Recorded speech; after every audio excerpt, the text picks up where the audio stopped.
BFM Business, la Minute Médicale. Fabien Guèze. Chantal Béranger, bonjour. Bonjour. Alors, vous êtes radiologue au centre d'imagerie Paris-Nord à Sarcelles.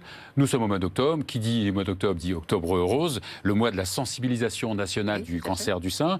Vous êtes très impliqué, vous, en cancérologie, en imagerie du cancer du sein, et par conséquent de ce mois d'octobre rose. Oui, tout à fait. Il y a plusieurs manifestations à Sarcelles organisées par la mairie, l'Institut de cancérologie d'Elsanne et l'hôpital nord parisien, avec des stades d'information sur le dépistage, mais également des stades de divertissement, de maquillage, de coiffure, un défilé de mode avec les athlètes sarcelloises célèbres. Tout ça autour de ce centre d'imagerie Tout ça autour du centre, Institut de cancérologie, centre d'imagerie et hôpital nord parisien. Alors, votre centre est équipé depuis, c'est tout récent. 2 mois. Depuis 2 mois, donc d'un tout nouveau logiciel d'intelligence artificielle pour la détection du cancer du sein, cancer du sein, c'est bien ça?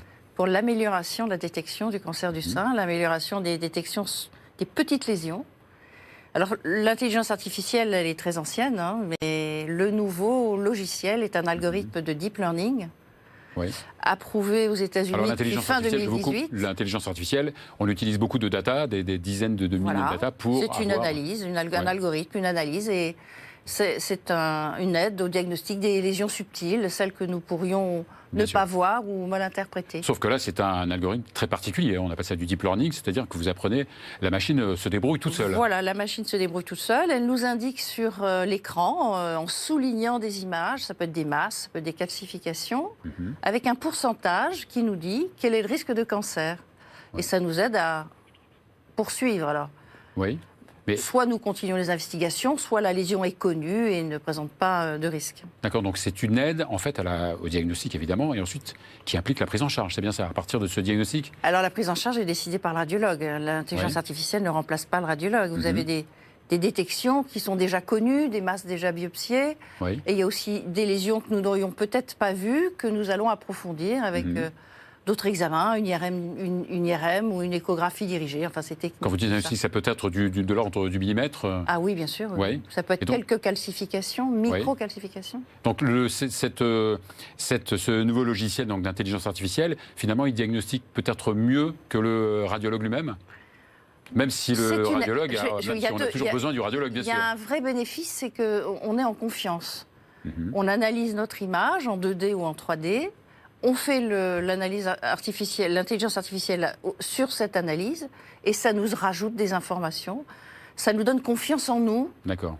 Oui. Et ça nous aide à être plus sûr de notre diagnostic. D'accord, mais le diagnostic est formel ou parfois c'est une tendance, le logiciel vous dit? Il n'a rien de formel. Je vous dis, ça peut être une cicatrice connue, on peut ne pas suivre les recommandations de l'intelligence artificielle. D'accord, alors donc ça, évidemment, il y a un bénéfice quand même pour le radiologue. Je crois qu'il y a à peu près 7% d'amélioration de détection avec cet algorithme.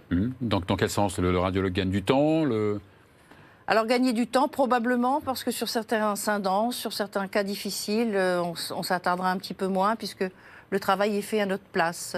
Mais en fait, c'est surtout une aide supplémentaire. C'est une amélioration pour que la patiente soit le mieux détectée possible. Évidemment, c'est toujours dans le bien évidemment du patient. Ça peut rallonger aussi le temps de travail Je pense qu'au début, oui, on rallonge un tout petit peu et rapidement, on améliore plutôt nos performances de lecture. De nombreux centres ont ce logiciel de deep learning, d'intelligence artificielle? Alors, il y en a 5 en France, dont un à l'Institut Gustave Roussy, qui va faire une publication aux Journées de radiologie le 13 octobre.